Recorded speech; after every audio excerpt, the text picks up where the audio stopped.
some energy numbers that you ought to know. Now, through some of the talk, you're going to be looking at it and saying, gee, there's a lot of numbers there. There's more than a dozen. I'll get around to that's going to be a baker's dozen when we get done. But they'll be on about the last slide there.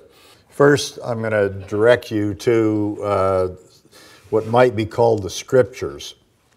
If you want very good information about how the U.S. uses energy and what the sources of energy are and so forth, you go to EIA, that's Energy Information Administration.gov, EIA.gov, and you find a screen that looks like what you see there on the left, and then either you can just move around through the website. You can find tables such as you see on the right.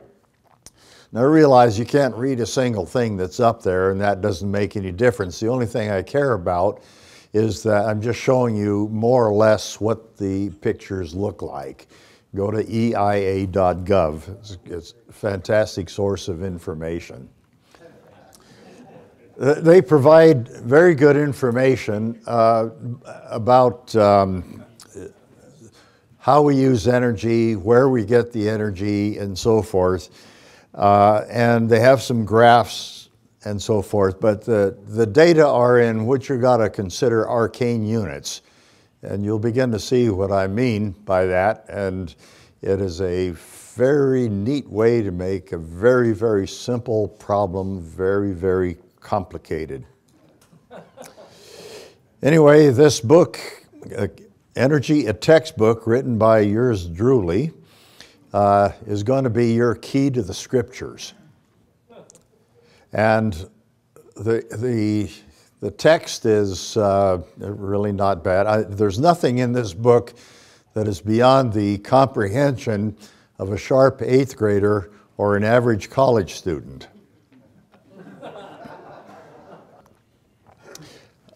Anybody can read that sentence that's written there below Energy, a textbook? You are correct. It's a composite of a bunch of languages. And what it says is energy data should be in one single language. Okay? Now you saw what the difficulty was right there. Here are some useful tools. I cannot overemphasize how important this one particular thing is. It's an app that you can get for your cell phone, and it may set you back $3 or $5 or something like that. You make sure you get the money.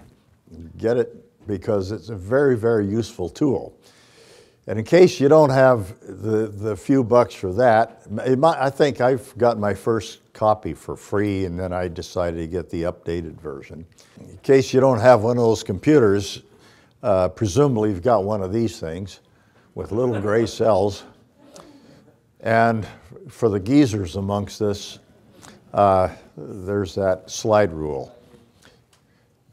Okay, now the conservation of energy is the law that you learned when you were in something like the 5th grade. Energy can be neither created nor destroyed, but can be converted from one form to another. So you have energy in one form or another. You have a gadget or a process, and you get out some useful energy in some other form, and along the way there may be some unconverted energy or some heat that's lost. Unconverted energy might be unburnt hydrocarbons that go out the tailpipe. Heat we all know about. Another form of unconverted energy is the wind going through a wind turbine. You've got to have a way for the wind to get away, so you can't take all the kinetic energy out of the wind, so it's got to move. You can't convert that energy. Okay, it's a very simple thing. We have an example of some heat engines, and these are more or less standard drawings out of a standard physics textbook. For an engine, you take in some heat from some high temperature reservoir. You do some work and you reject heat to a low temperature reservoir. Turn it around, put work in, such as plug it in your air conditioner. It extracts heat from the inside of the house and dumps it outside the house. Or you can use it the other way. You can put some work in, take heat from the outside and use it to warm up your house. That's called a heat pump. But in any case, the arithmetic here is fairly simple. The work done is simply the difference between the input heat and the output heat. If you go back to your college textbook and read the chapter in thermodynamics and so forth, you'll find out that there are a whole bunch of problems at the end of the chapter, and they are utterly trivial problems except for one thing: units. They express heat in calories or BTU or something like that, and they express work in horsepower hours or some weird thing like that. So the simplest thing is that these energies are additive if you get them in the right units. If they're all in the same units, they're additive. And the efficiency is a simple quantity. It's a ratio of the work accomplished divided by the heat input. Or more generally, if you're talking about, say, running a car engine, something like that, the work accomplished divided by the heat content, so to speak, of the fuel. This is something I learned about in 8th grade. Power is energy converted per unit time. Divide the energy converted. You don't divide energy that isn't converted doesn't do anything. You're talking about accomplishing something. It's energy converted from one form to another per unit time. That's power. And to give a little explanation of the difference between power and energy, I show a picture of a power plant. One day's energy at a typical power plant, released in 1 microsecond, did that. Remember that if you have trouble distinguishing between energy and power. Okay, now to a lot of people, and you got to just get used to this thing. Some people think that power means electrical power, but more generally, electrical power is power, but all power is not necessarily electrical. Got a simple 4th grade Venn diagram showing you how they go together there. Here is the key to the whole thing. Simplify. Now, the simplest thing you can do in mathematics is determine whether one quantity is greater than another. Anybody here can tell me which of those is the greater quantity? They are all units that could be used for solar energy or solar power or whatever it is. Okay? Can you tell? Now, how about this one? Can you tell which is bigger there? They're all in the same units. Okay? A lot easier. Now, those numbers in the second problem don't bear any relationship to the numbers in the first problem. And in fact, I've been showing this problem for years, and I have never worked out which of those is bigger because it's just a stupid, meaningless exercise because I only made up the numbers in the first place. Now, here are 36 energy units in common use, and I know you can't read them, and I can't either. This is from a paper that I wrote back in somewhere around 1980 or so. And, well, let's see, if you got 36 energy units, there's actually quite a number more that are actually used. If you're talking about solar energy, what you're talking about is energy per unit time, per unit area. So you take those 50 or so energy units, 7 or so units of time, 7 or so units of area, you're talking about 2,500 different combinations of units. And if you want 6 million conversion factors to get from one to the other. So wouldn't it be nice, and you're supposed to say yes, if we couldn't simplify matters just a little bit? So here we go. Simplify the units. Energy will be expressed in joules. Power will be expressed in watts. A watt is a joule per second. A joule is a watt second. Okay? That you want to know. All other units, BTUs, barrels of oils, quads, horsepower, gallons of gasoline, calories, and so forth, are smoke screens that will get you surely confused. But you, folks, can become an expert because the arithmetic is extraordinarily simple. All you have to do is learn how to do these simple nickel-dime conversions. So what to do? Convert energy to joules, convert time to seconds. For solar, you're going to be dealing with areas, so you convert all areas in square miles, acres, square feet, square inches, square centimeters, blah, blah, blah. Convert them into square meters, go metric. Now there are two kinds of energy conversion data. One of them is a conversion between some known energy unit and some other known energy unit, such as ergs, kilowatt hours, BTUs, calories, and so forth. Convert them all to joules. That information is to be found in the app that is called REALCALC. The other kind of energy conversion is fuel energy into heat.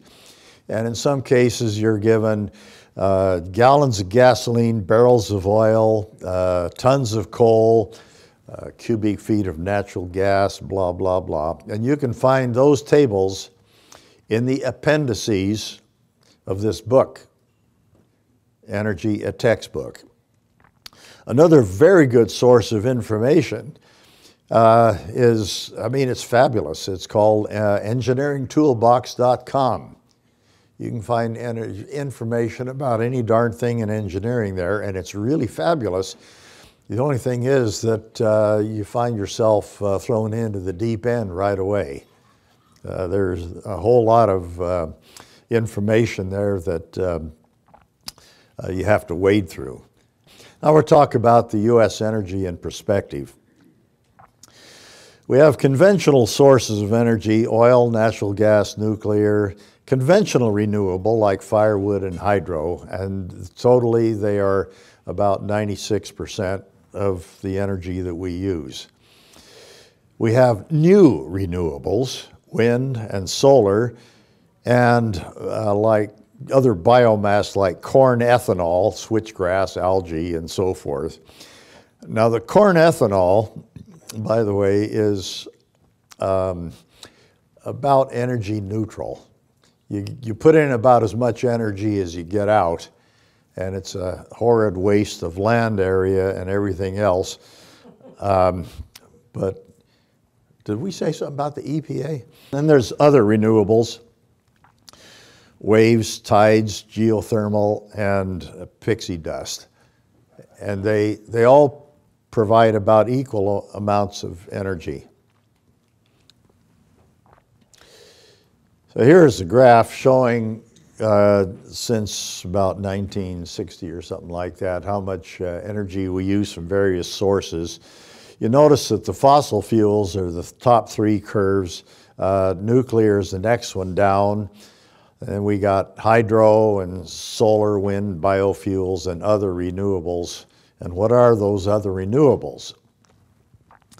But another really good way to show this for your friends is this. This graph shows the energy consumption from all sources except wind and solar on the top, and way way down there in the lower corner, you see solar and wind. Growing like crazy. Okay, now we got to do time conversions. When I was a college student, the second was defined to be 1/86,400th of a mean solar day of the tropical year 1900. It's now defined as so many ticks of an atomic clock. But remember, the name of the game here is to get into seconds. So it's kind of nice to know how many seconds there are in a year.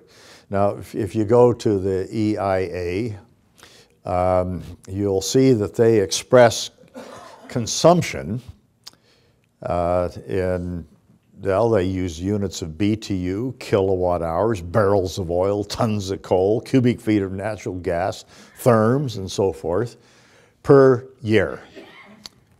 So how do you get from a year into seconds? Well, 1 year is about 31.6 million seconds. And if you want to, you can remember that as 10 pi megaseconds. I try to teach students, try to get them to understand it's 10 pi megasecs. They didn't catch up on that. Another thing you have to know is how many hours in a year, because you've got kilowatt hours per year. That's kilowatts multiplied by time in one unit divided by time in another unit. Okay? There are 8,760 hours in a 365-day year. An hour is 3,600 seconds. And now you ought to learn something about prefixes. There's milli, micro, nano, pico, femto, and atto on the left. And on the right, we got kilo, mega, giga, tera, peta, and exa. They have some numbers on the other ends of those two, by the way. And you'll notice that all of them in the left-hand column are small, lowercase letters. One of them is Greek, the mu for micro. And on the right, they're all capitalized, save the K. Do not confuse a small p with a large P. You'll be off by 27 factors of 10. Now we're going to do a simple example here. The human diet is about 2,000 calories per day. Now, the food calorie is a kilocalorie. Used to be written with a capital C rather than a lowercase c. That doesn't work very well in the internet age when people are using small letters for everything. Anyway, so you multiply 2,000 kilocalories by 4,187 joules per kilocalorie and divide it by 86,400 seconds, and you come up with 97 watts. Okay, that's your fuel input. Now, just by way of comparison, if you take the total energy that's used in the United States every year, convert that into power, energy per unit time, and divide it by the population, you get 11,000 watts per capita, equivalent to 110 slaves. Ooh. We'll do another example here. The fuel input power of a car going 60 miles an hour and getting 30 miles a gallon. You're burning 2 gallons per hour. So you take the energy in 2 gallons, which is at 130 megajoules per gallon. You get 260 megajoules. You divide that by the number of seconds in an hour. And what do you get? You get 72 kilowatts. 72,000 watts is how much fuel input power your VW has trucking down the road at 60 miles an hour. Now the efficiency of an internal combustion engine, the whole power plant in a car, runs something like 25%. So imagine dividing that thing by about 4. You get 18 kilowatts of propulsive power, and you're going to do this with batteries, right? You can do it. And then how do you charge it up? It takes a lot of power or a lot of time. Okay, the third one, there was an article in the Chemical and Engineering News a few years ago about energy crops. And I copied a page from there. In fact, it's the most important page that's in there, perhaps. And over here at the lower right, it says that you can get 10 tons of dry matter per acre per year. That is a solar energy unit. It's energy per unit time per unit area, okay? So we'll do some arithmetic here. 10 tons, a ton is 2,000 pounds, winds up being 917 kilograms per ton. You multiply that by the heat content of dry matter, which is 15 megajoules per kilogram. Divide it by the amount of area that you have in square meters. 1 acre is 4,047 square meters. And divide it by the number of seconds in a year, and you wind up with 1.17 watts per square meter, or about 4,300 watts per acre, if you like farm units there. Okay, now we got to do another little quick calculation here. I'm going to try and do it in my head a little bit. We heard last night about how many windmills it would take to do to create all the world's energy. Well, the U.S. uses about 100 exajoules. That makes it 10 to the 20th joules per year. Okay. The rest of the world uses approximately 4 times what we use, or the total world uses 4 times what we use, or maybe 5. So that's somewhere around 5 times 10 to the 20 joules. Now, we want to put that in terms of power per unit area, so we can divide it by the output of a wind turbine. So divide it by, so we got somewhere around 5 times 10 to the 20, divided by how many seconds in a year? About 3 times 10 to the 7. So you get somewhere around 1.5, 1.6, 1.7, doesn't make a lot of difference, times 10 to the 13th watts, right? And now if we divide that by the around the clock average power of a wind farm, which is around 5 kilowatts an acre. So we got to divide 5,000 into, let's call it 1.5 times 10 to the 13, which is 15 times 10 to the 12. You get 3 times 10 to the, are you with me?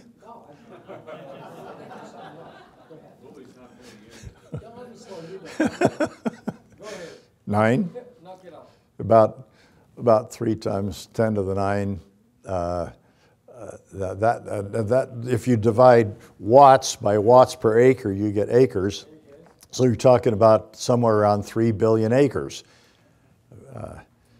So is that about right? Is that about what you heard last night? I don't know, but anyway, because it went too fast for me.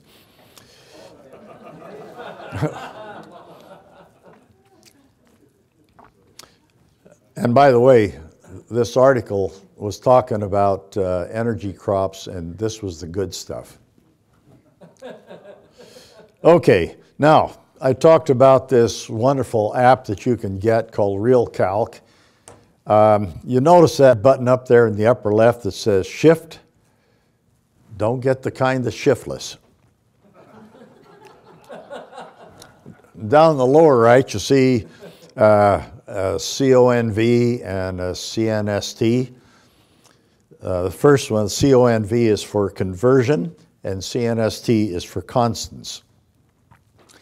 Now, if you, I took this number 2,000 for kilocalories, and I push Shift and Convert, and up comes this little table right there that you can see showing distance, area, volume, mass, speed, blah, blah, blah, and so forth. And down there, number 9 is energy, so you hit energy. And when you hit energy, then you get another table. And it says we're changing from one unit, so we're going to now push on the button that says kilocalories. And then it gives you another table there, and it says 2. And if you push on the button right there, then that number will be transferred up into the main thing. And you have converted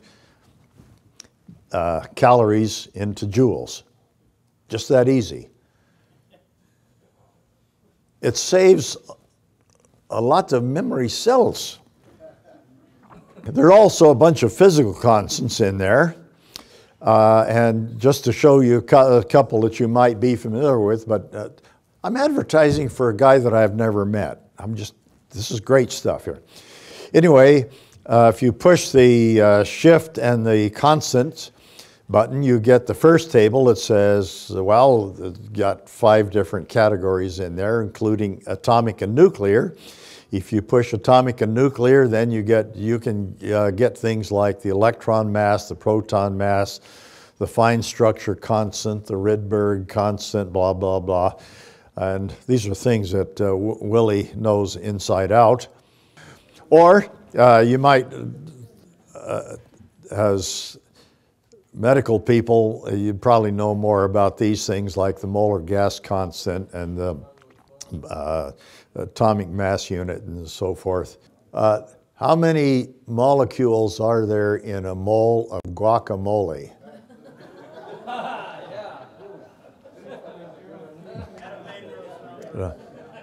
It's avocado's number. Okay, now here's what REALCALC does not have. It doesn't have anything like fuel data, such as how many megajoules there are in a kilogram of coal.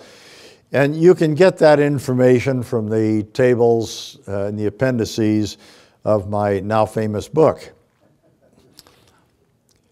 Okay, it doesn't have anything like consumption or production data that you might get from the EIA. So you have to go and get those numbers, but there are a few that you'll want to know.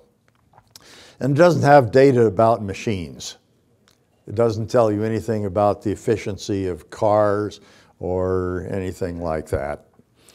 You can get some hypeless data from my textbook, or you can get hyped up versions from the American Wind Energy Association. Here's a nice perspective on how much energy we have used.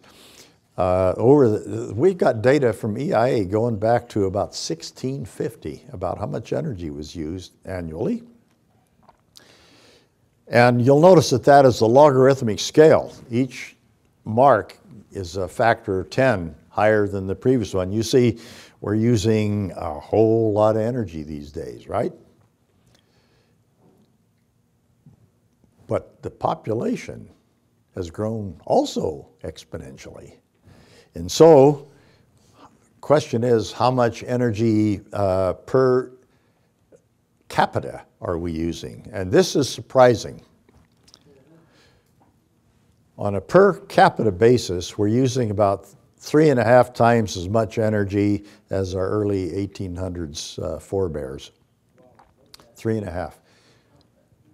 We've got microphones, we've got lights, we've got computers, we've got cars, we've got trucks, we've got planes. All those things consume energy, but we still use only 3.5 times as much energy per capita as our great-great-great-great-great-great-grandparents did. They used energy, but not efficiently. And this picture would look a little bit different if we considered the energy input from horses and mules, because we have these great acres where you take all that food, put it into the horse, get out a little bit of work. We'd have to consider all that energy that went in the form of food.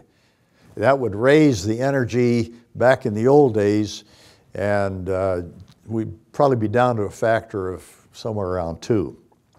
Point is, we've had fantastic improvements in efficiency. Okay, now fossil fuels. Petroleum, gas, and coal give us about 82% of our energy. Nuclear gives some more, and the renewables give us some energy too. What is it? I can't even read that thing. Maybe you can't either. 9% or something like that. Here's some numbers you're going to want to know. We'll get to them later. Petroleum gives us 45 megajoules per kilogram. Dry matter, 15 megajoules per kilogram. Coal runs from 15 to about 32. 15 is for lignite. 32 is for Pennsylvania anthracite. But if you averaged over the whole coal industry, you get 24 megajoules per kilogram. And the thing that varies a lot is the water content and the mineral content.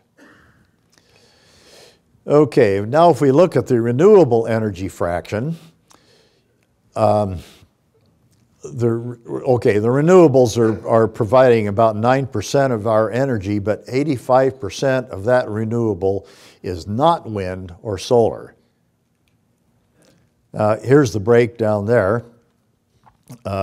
We have biological liquids and hydro and wood, for example, and geothermal provides a little bit. Solar and wind together provide 15% of our renewable energy, but somewhere around 1.4% of all energy. And there may be a little bit of a round-off in there, round-off error. So I think that 1.4% may be just a little high, but it's not worth getting excited about. This is a graph that you can get from EIA, and I don't want you to pay too much attention to the details, but on the left-hand side, you have the sources of energy that we have. We got coal and petroleum and natural gas and nuclear and so forth. And on the right-hand side are the consumers of that raw energy, which is, transportation, industry, homes, and so forth. We use about 40% of our energy to generate electricity. In 1875, that was 0%. So it's quite a bit of growth there. But then, this graph doesn't show it, but then that electrical energy goes ahead and feeds into the others, because there's no point in generating electricity just to generate it. People might want to use it for something, right? Here's the electricity from wind and solar. We're showing how the electricity is generated. Nuclear is about 20%, gas is 34%, coal is 31%. These figures are down in coal, partly due to the war on coal and partly due to fracking, which has made gas very cheap. Okay, but the wind and solar provided 6.5% of our electricity in 2016. This is a graph that is basically a composite of the output from any old wind turbine whatsoever. If you look at the manufacturing specs from any manufacturer about their wind turbines, they all look the same because it's the same wind regardless of what machine is put there. And they're all designed around that. The power actually goes up with the power that you could presumably get is proportional to the cube of the wind speed. And if you look at the left-hand graph there, you see two vertical lines, so one at about 6 meters per second wind speed and the other at about 12. What you see is that the power changed by a factor of 8. So a small change in the wind speed from 6 to 12 meters per second octuples the amount of power you get, or alternatively, if you slow down from 12 to 6, the power is cut by 87.5%. This means that when you have fluctuating wind a little bit, you have violently fluctuating wind power.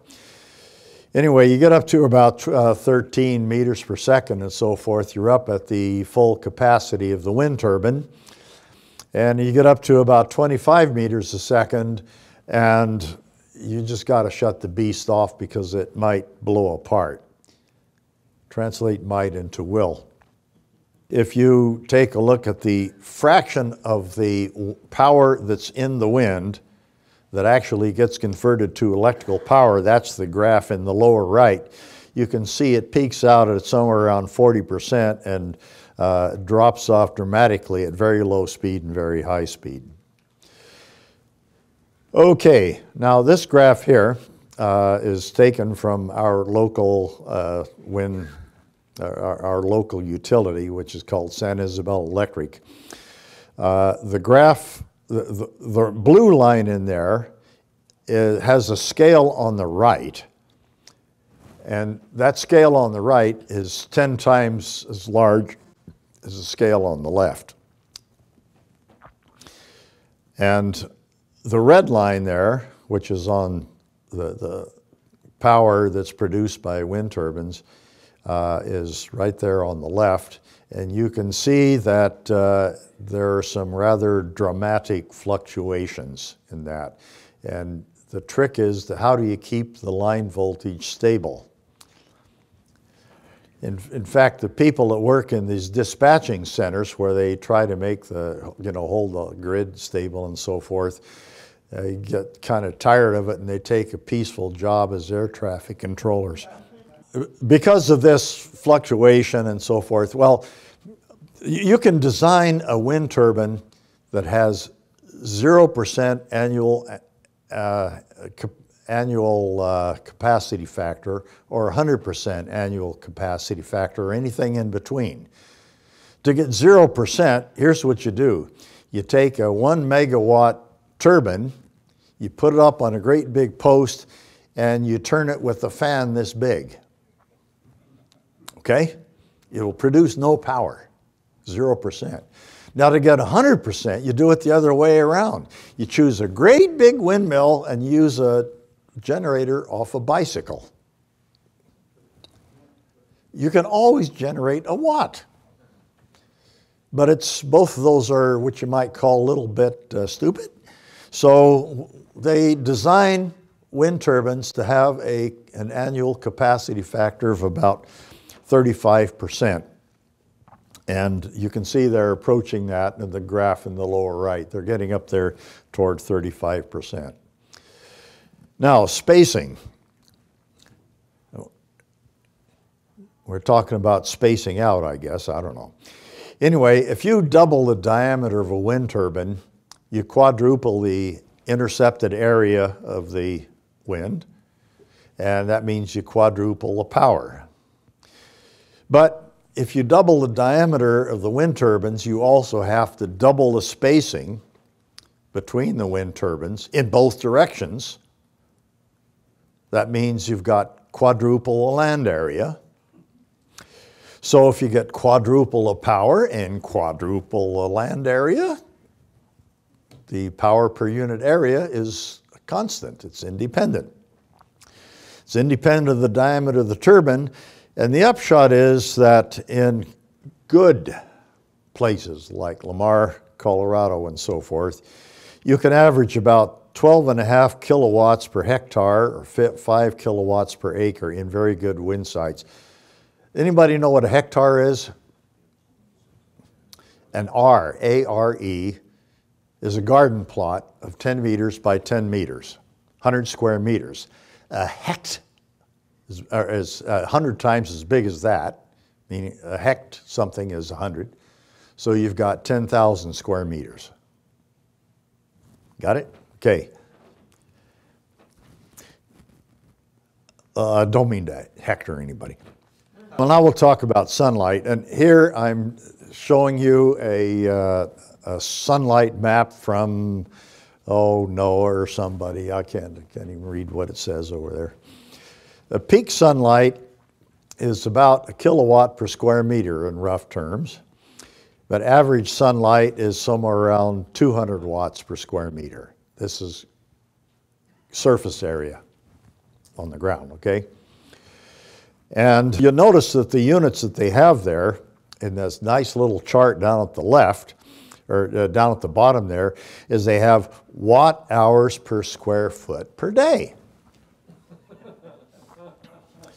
You thought I was kidding you. All right. I translated that into the chart up there, and I put it in terms of watts per square meter to get the idea. So generally, you would expect the capacity factor for wind installations to be about 20% at the most, but you're going to get something higher in the desert Southwest, perhaps. Now we'll go to nuclear power. Nuclear provides 20% of our electricity. The annual production there is showing up, and it's coming up and it's leveling off, and I don't need to tell this group why. The nuclear capacity factor runs over 90%. They're running around the clock, around the other fabulous and so forth. Nuclear waste, there's a picture from an article by Bernie Cohen, known to a lot of people here. He died a number of years ago and so forth. The picture on the left there is showing sort of what happens with uranium. The pink part in there is uranium-235. The gray part is uranium-238. Both of them participate in fission. The U-238 gets converted into plutonium-239, and that fissions more or less the same way as uranium-235 does. The graph in the lower right is showing the radioactivity of the decay products on a logarithmic scale, and each line down represents a factor of 10, and each line across represents a factor of 10 in the time. But after about 400 years, you're decayed down to about the activity of the uranium or the ore that went in. Okay, a few more numbers of interest. There'll be a test. There are a lot of numbers that you kind of want to know, and I don't even expect you to see those. But we'll come to this. These are nice numbers to know, but I don't know if you want to devote your little gray cells into remembering them, because you can always figure them out. Is there anybody here that doesn't know how many hours there are in a day? Nah. You can always figure this stuff out. An hour is 3,600 seconds. A day is 86,400. And for a year, do you use 8760 hours or 8766 or 8784? 8784 is for leap year. Well, the point is, who cares? It doesn't make much difference. You're talking about a very small fraction of a percent here. And here are some nice numbers to know, but every one of them is in this app called REALCALC. Kilocalories 4186.6 joules. A BTU is 1055 joules. A horsepower is 746 watts, and so forth. It's nice to know those things. I learned about a horsepower being 746 watts when I was in the 8th grade. Never forgot it. The others I didn't know. There's a lot of these numbers. You don't need to commit them to memory because they're available at the push of a button. So here are the baker's dozen numbers. We'll start with U.S. energy consumption. 100 exajoules per year. Exa is 10 to the 18th, so that's 10 to the 20th joules per year. Forget the nickel dime stuff. The per capita consumption is 3.5 times that of our early 1800s ancestors. And solar and wind combined provide around a 1% or so of that. Fuels. These are good numbers to know. Natural gas, 140 megajoules per kilogram. Petroleum, 45. Coal, on average, is 24. Dry matter, it can be dried grass, it can be cords of, it can be white oak for your firewood or something like that. It's all the same, 15 megajoules per kilogram. So you probably want to know those. Now we'll go on and talk about a few more of these numbers. Solar energy averaged over the U.S., averaged around the year, is 200 watts per square meter. And the collectors, on the average, they're about 16% annual capacity factor. As it says it's a 1 kilowatt panel, you're going to get 160 watts averaged around the year. More in Southern California. Wind. Wind is designed for a 35% capacity factor. In other words, it ain't going to be there. They average about 1.2 watts per square meter, or you might want to remember 5 kilowatts per acre. It's 24,365 average power in very good sites. Biomass, best stuff, around 10 tons of dry matter per acre per year, winds up being just about the same as wind, 1.1 watts per square meter. Nuclear. If you take a nuke and run it around the clock, around the year, producing 1 gigawatt of electricity, that takes 3 gigawatts of heat input power from your nuke, you will generate 1 metric ton of high-level rad waste. It's about yay big. Of course, if it were here, we'd all be dead. It's radioactive as all get out, but it's all right. But it's that quantity. You're not talking about thousands or millions of tons or anything like that. Okay, crass commercialism. Not that I would do anything like that, but special price for you folks. Get them while they're there, 20 simoleons. So that's the show. Yes, sir. Thank you.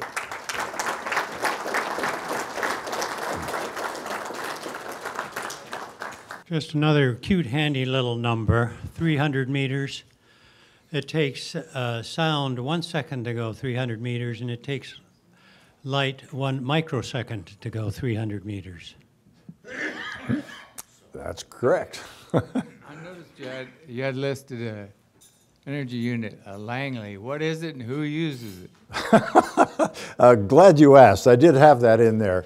A Langley is a calorie per square centimeter per day, I think. Who uses that? Oh, that's from the old days of early solar people use that unit. And lastly, if I remember from Access to Energy, France uses over 80% of their electrical power from nuclear. Is that right? I think that's about right even still. Yeah. Yeah.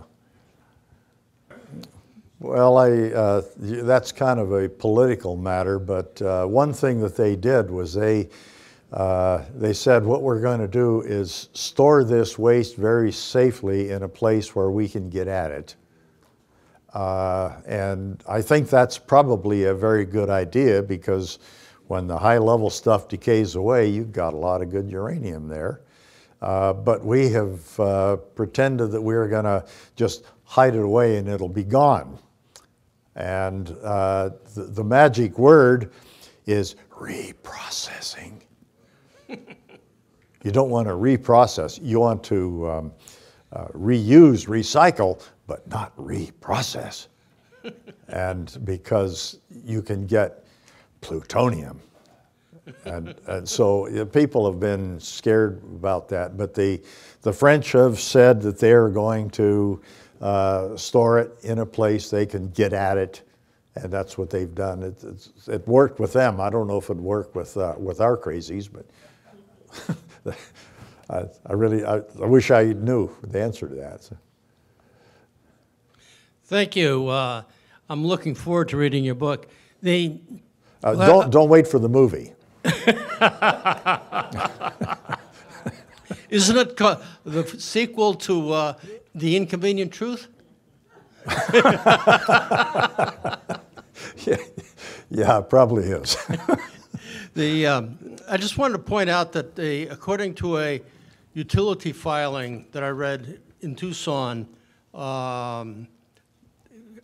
it's within the last year, they estimated a solar farm in Tucson, which is one of the premier sections of the country according to your chart there, will produce 60% or more capacity, 5 hours a day in June 21, in the middle of the summer. In other words, 60% or more capacity, 20% of the time. How wonderful. Thank you.